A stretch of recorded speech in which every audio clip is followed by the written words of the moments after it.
Hello. I got them finished. I thought I'd just do a very quick update as I managed to get everything I wanted done for the Wars of the Roses with a day to spare. And also I'm going to just go through the On Point HQ top 2 painting tips that's doing the rounds at the moment. I've seen loads of people doing this and I saw the original video and thought, why not? So first of all, just start with what I've done. So I've finished my Earl of Essex, Henry Boucher unit, and they're all done. I finished the Casualties and I finished this wagon as well. So they'll all be making an appearance in the game that we've got tomorrow night, so hopefully this guy will do well. I'm really pleased with how he's come out. Let me just grab him. So I think I showed him off before. Here he is. He's on there with his personal coat of arms and then also his standard, which is the long fishtail flag there. So he's on there with some of his loyal retainers. Fairly simple basing schemes, just lots of tufts, weeds and dried grass.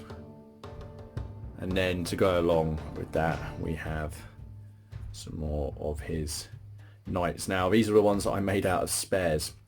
And a lot of them, I think there's at least half of them have the same body, different arms and heads, but you wouldn't realise that, I don't think. Another just goes to show how good these Perry sets actually are. I have also had it pointed out to me by my wife that apparently this all looks like a Harry Potter scarf or something, which I was rather distressed about. So yeah, thanks, but I'm not going to be changing that now. And then here's the other base. So we just have a trumpeter. Trying to add more stripes onto things. Keep on seeing Leon stuff with stripes. I thought I'd just try them out. And then they can all go together here. So I'll pop up some stills at the end of the video of them. And I finished the wagon, the driver, the horse.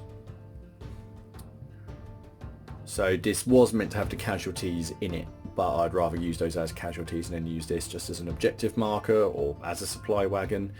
Maybe you've got to capture it and get it off the field for a bit of a bonus objective. I've also on the basing tried to simulate the wheel ruts coming through. And then there's the man himself. So I was pleased, we're very happy with that. And then lots of casualties, which I'm sure are going to get a viewing tomorrow. This guy here is sort of very evidently in 100 Years War garb, but I like him, so he's on there. He's got a bit of a falchion there. Chap here has taken an arrow through his arm, not the knee. Very simple. Bloke having a bit of a cry. This is probably going to be the position I'm going to be in after I lose tomorrow. And then just dead fella.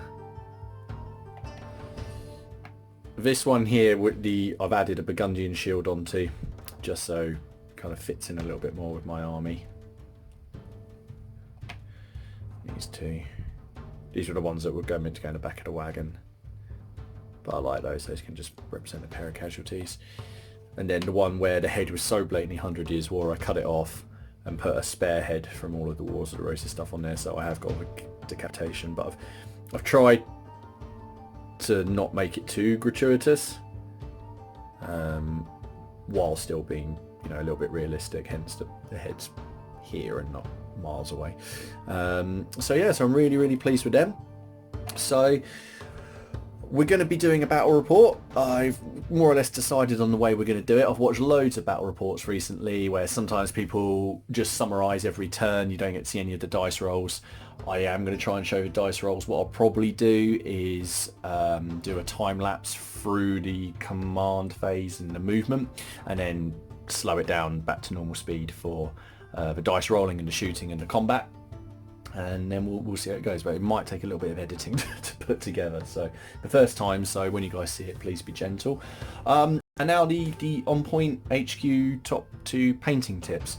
I've seen quite a lot of these already, and I've picked up a few that I hadn't really thought about, and then I actually found it quite hard to think of some myself, which if you were starting out in the hobby, or if they're quick tips, because a lot of the things I was thinking of involved weathering pigments or special effect paints or things to do with basing, so maybe I'll have to do a separate video on that.